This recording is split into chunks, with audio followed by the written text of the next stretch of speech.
নমস্কাৰ বন্ধু বান্ধৱীসকল এতিয়া দেখা পোৱা গৈছে যে বহুতেই নিজৰ নামটো ফেচবুক বা ষ্টেটাছত অসমীয়াত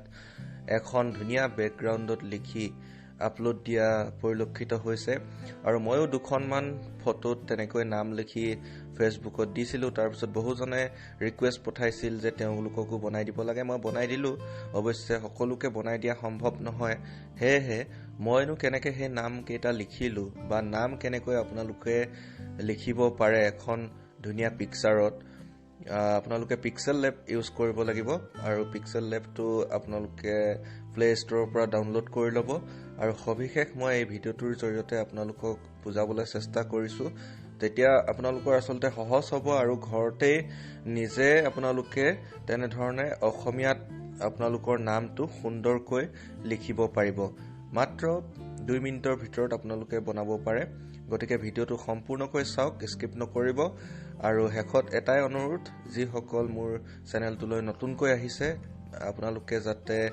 হানমিহলি চেনেলটো সাবস্ক্ৰাইব কৰি দিয়ে আৰু কাষতে থকা নটিফিকেশ্যন বেলটো দবাবলৈ নাপাহৰিব কিয়নো মই যেতিয়া ভিডিঅ' দিওঁ তেতিয়া সকলোতকৈ আগত আপোনালোকে ভিডিঅ'সমূহ চাব পাৰিব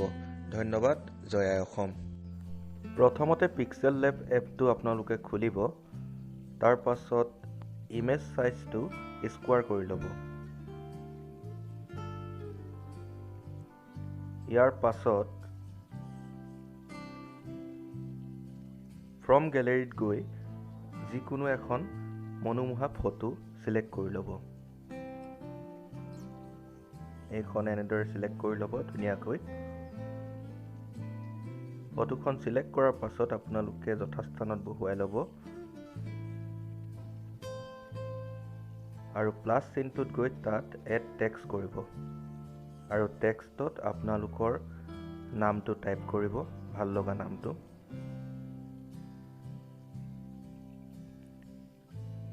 নামটো টাইপ কৰাৰ পাছত আপোনালোকে ইয়াৰ সাইজ বঢ়াই ল'ব পাৰে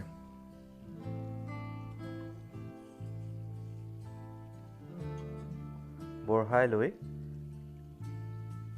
ইয়াৰ ফন্টত গৈ মই ফন্টটো আপোনালোকক ডেসক্ৰিপচনত দি দিম সেই ফন্টটো ইউজ কৰিব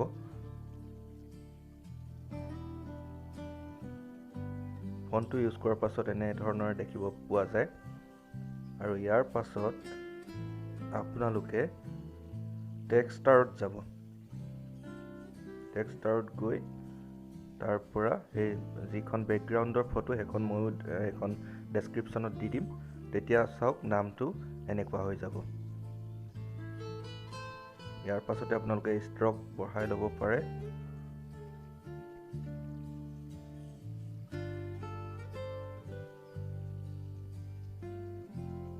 তাৰ পাছত শ্বেডো দি দিব এনেকৈ এটা সুন্দৰ নাম আপোনালোকে লিখিব পাৰে ইয়াৰ পাছতে সেভ কৰিব আৰু ফেচবুকত আপলোড দিব